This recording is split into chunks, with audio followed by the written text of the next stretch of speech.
Sometimes delay go make you feel like say baba God don't forget you.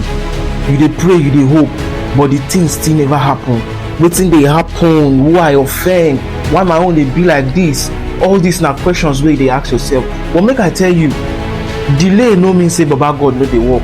E just mean say baba God dey cook something for you wey go sweet well well and wey go last. Daniel pray, but answer no come till 21 days. When the angel finally come to give am answer, the angel tell am say baba God hear your prayer from the first day.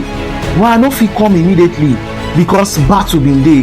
The king of the kingdom of Persia hold me down. Angel Michael, my fellow angel, had to come help me before I fit comot for that place.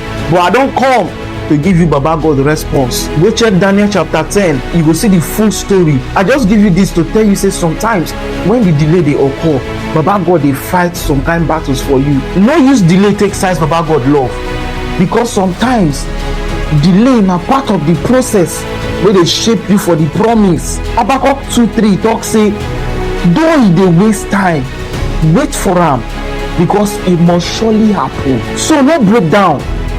Delay no dey kill dream, e dey prepare dreamers.